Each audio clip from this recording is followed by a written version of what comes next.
Ballar şartlıq şеңберіне жиналайық.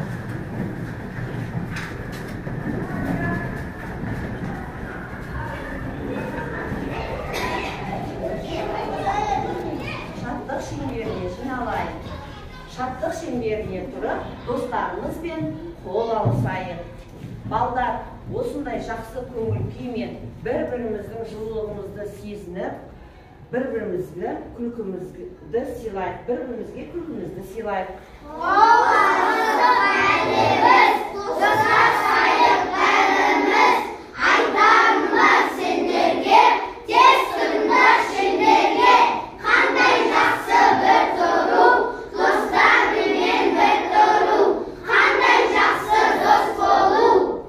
Жарайсыздар балалар, Аллахан арқылы жүрегіміздің жылулығын сезінген қандай тамаша, қандай керемет.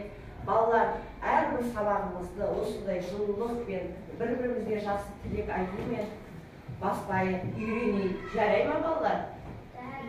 Балалар, енді 1, 2, 3 деп санаймыз. 1 дегеніміз бірінші топқа, 2 дегеніміз екінші топқа, 3 дегеніміз үшінші топқа отырамыз. Кәне балалар?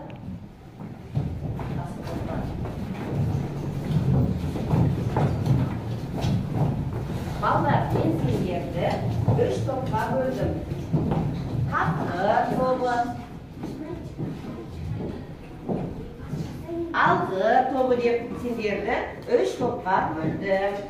Зерек тобы деп. Балалар, тапқыр дегеніміз не бағына білдірген? Кім айтады кәне балалар? Рухая жаным айта қой. Ақылды, білім, ертес, ұғатында айтамыз. Жарайсың, тамаша, керемет. Алғыр тобы. Алғыр дегеніміз не мағына білдірген? Қайрат жаным айта қой. Айтқанымды тез түсінетін, айтқан тез ұғатынды алғыр дейміз. Тамаша, керемет. Зерек дегеніміз не мағына білдірген? Жанеті жаным айта қой.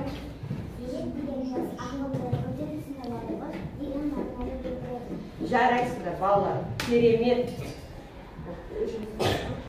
Балдар, біз алдыңғы тақырыпта қандай тақырып өттік? Түбірлес сөздер.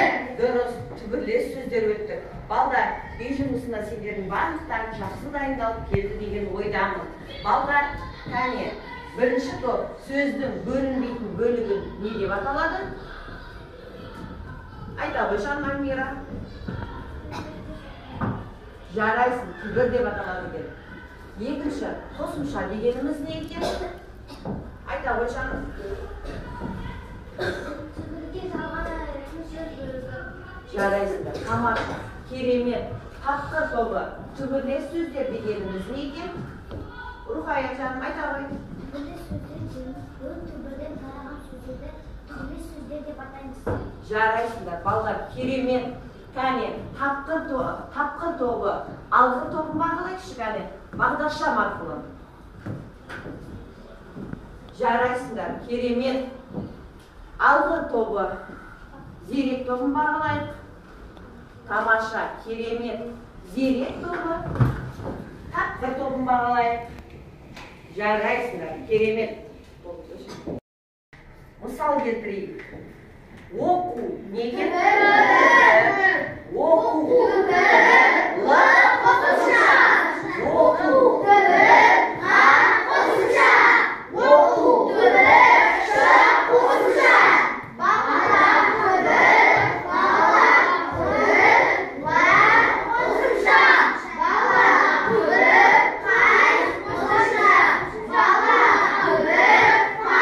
қосымша. Жарайсыңдар, керемет балалар. Тақырыбымыз түбір мен қосымша екен. Балдар, түбір дегеніміз не? Қосымша дегеніміз не? Ажыратып алайық. Балдар, мына шетте нені? Табиғат екен? Табиғат екен. Табиғатта не тұр екен?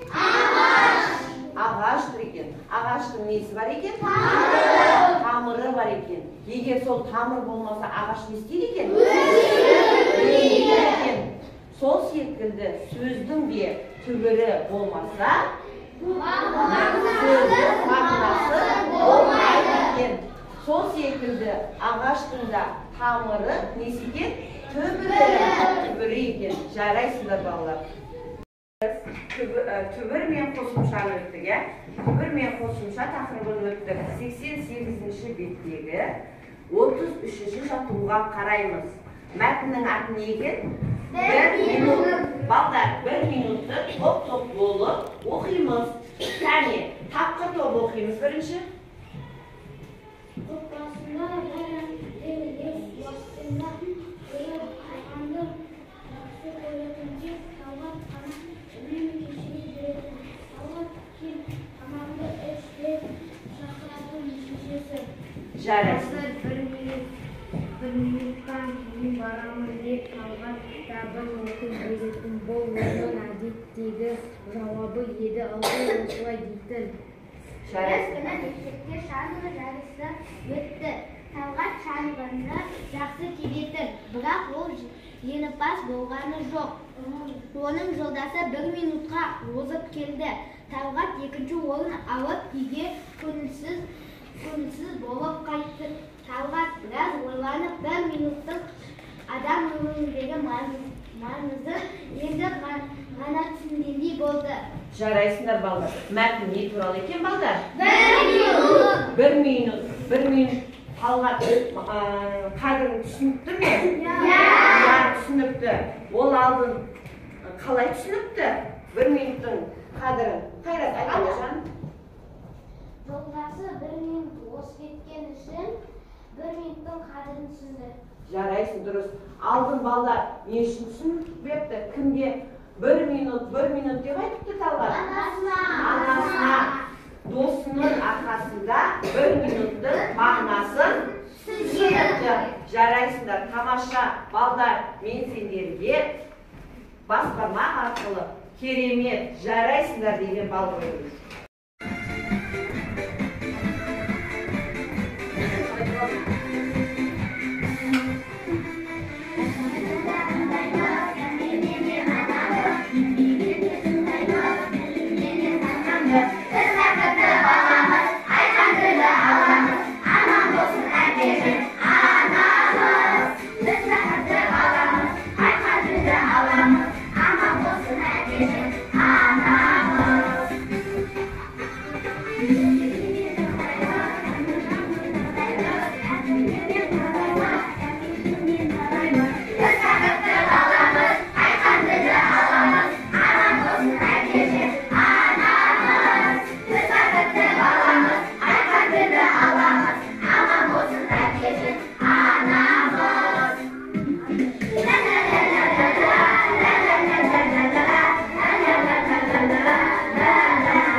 Топтық жұмыс жасаймыз. Бірінші топ көп нүктенің орнына тиісті сөздерді қойып, сөйлем құрап жазамыз. Екінші топ түбір сөздердің қосымшасын тауып, жапсырамыз. Ал үшінші топ сөздердің түбірі мен қосымшасын ажыратып, жазады екенбіз балдар. Мен сендерге қазір келемін. Жазамыз. Жарай ма балдар? Топпен жұмыс жасаймыз. Топпен.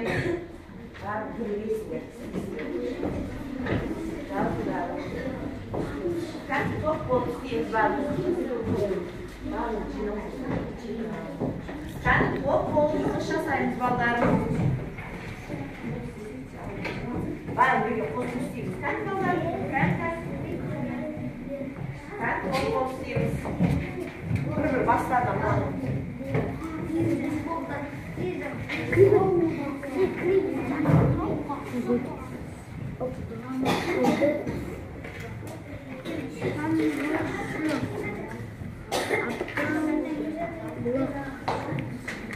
Жарайсыңдар балалар. Балдар болып ба? Жарайсыңдар. Қане әр топтан бір балашыны қорғап берсін маған. Шығыңдар кәне.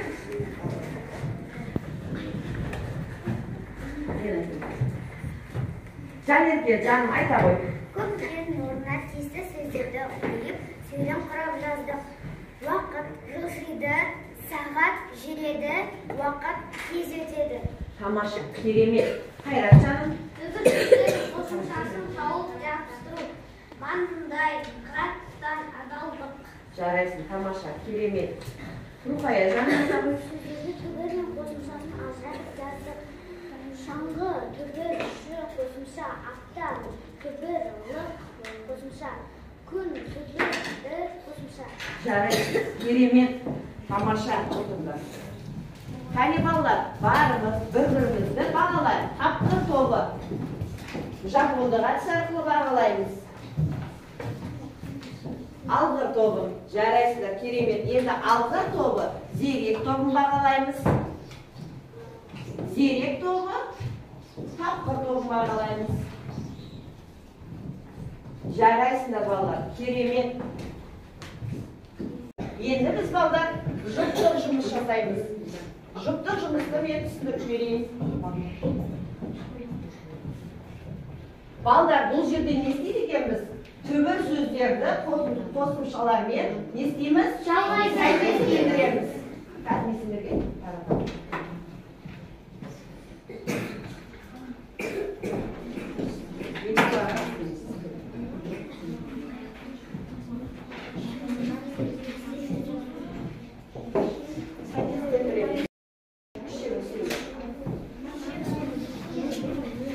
Bir-birine көмектесіп қаламен істейміз. Қаламен, балдар. Екеу ара. Жұптық жұмыс.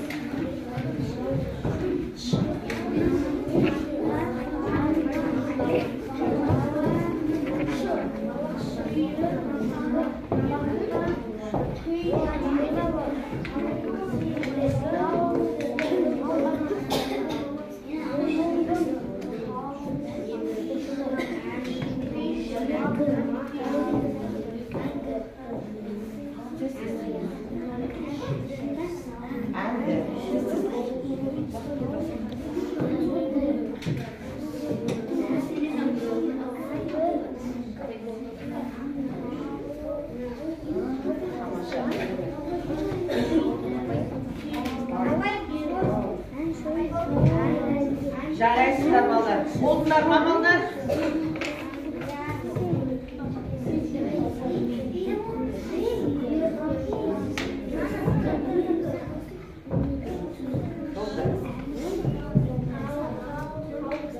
Болдыңдар ма балдар? Барлығың жарайсыздар балдар. Керемет істептіңдер. Балдар, мен сендерді бас бармақ арқылы тамаша, керемет деген бал қойдым сендерге балдар. Балдар, енді дәптермен жұмыс жасаймыз. Дәптермен жұмыс жасаймыз балдар. Бүгін қарашаның 10-ы сынып жұмысы түбір мен қосымша деп жазамыз дәптерімізге.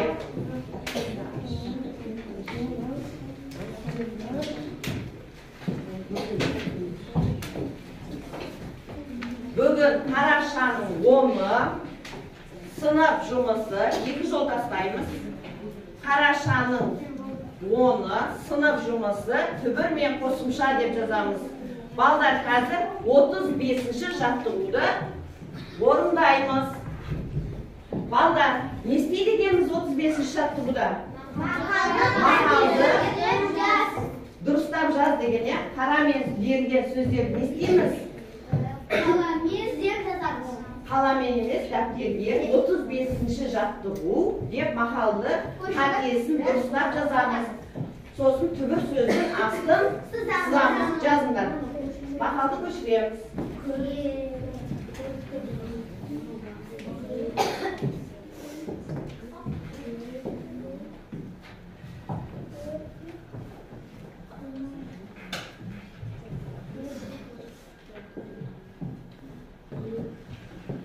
Таза, әдемілеп жазамыз. Мақалды көшіреміз. Ел көркі мал, өзен көркі тал деген сөз екен. Бұл жерде қай дыбыс түсіп қалады екен болда? Әріпі. Көркі болады екен, рыдан кейінгі әріпі түсіп екен. Оны жазбаймыз. Түбір сөз қайсысы екен болда? Жарайсыңдар, соның астын сызып қоямыз қара қаламмен.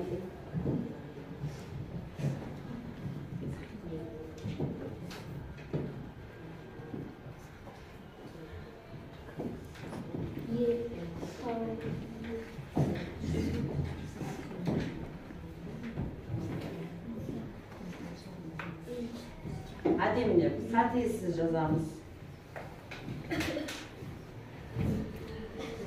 Жазған кезде қалай жазамыз? Бір-бірінің астына жазамыз.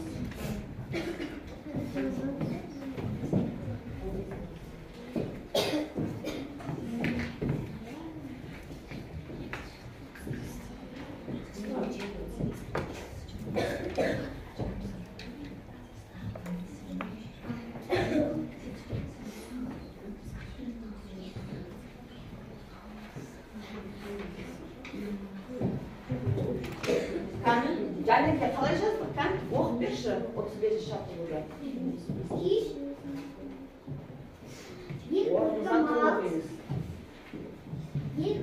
мал, өзек көркі тау. Қандай дұрыстағын сөзді? Көркі. Иә, қандай дұрыс қалды? Дұрыс. Түбірі қайсы екен? Көркі. Жарайсыңдар, балалар, мен барлығын тамаша, керемет орындапсыңдар. Сендерге жарайсыңдар, қаламыз. Балалар, үйге 34-ші жаттығу суреттегі сөздерді не істеп жазады екенбіз? Жұптастырып жазады екенбіз. Балалар, бүгінгі сабақ сендерге түсінікті болды ма? Иә. Бүгін қандай тақырып өттік? Мен қосымша өттік, дұрыс болды. Мен сендерге қар лақтыру әдісі арқылы бүгінгі сабақты қорытындылаймын. Айда ғой. Бір түбірге қалған сөзді не деп атаймыз? Айда ғой. Жарайсыңдар. Тамаша, керемет. Алғыр тобы. Түбір сөздің соңғы буыны жіңішке болса, оған жалғанатын қандай қосымша болады? Қайрат айта ғой.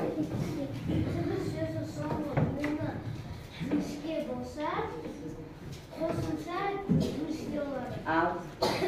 Ал басқы несі жуан болса, қосымша жуан болады. дұрыс, жарайсың, керемет, тамаша. Зерек тобы қосымша жалғанғанда кейбір түбір сөздердің жазылуы өзгереді ме?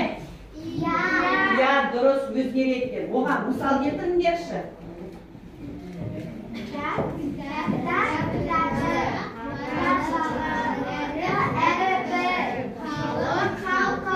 Жарайсыңдар, керемет балдар. Балдар, енді бір-бірімізді бағалап жіберейік. Тапқыр тобы, алғыр тобын бағалайықшы кәні, бағдаршам арқылы. Керемет. Алғыр тобы бағалайық. Тамаша, керемет. Алғыр тобы, зерек тобын бағалайық. Зерек тобы, тап. Бағалан, жарайсыңдар, керемет балдар. Балдар, бүгін сабақты түсіндіңдер ма? Бүгін түбір мен қосымша өттік, иә, балдар? Түсінген болсаңдар, балдар, түсінген балдар, жасыл түспен, түсінбеген балдар, сары түспен жапырақ жапсырамыз.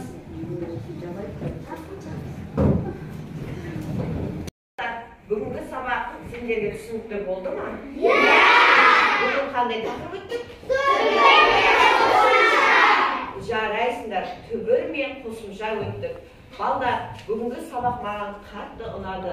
Осындай әрдайым сабаққа құлшыныспен қатысайық. Сау болыңдар, балдар. Сау болыңдар!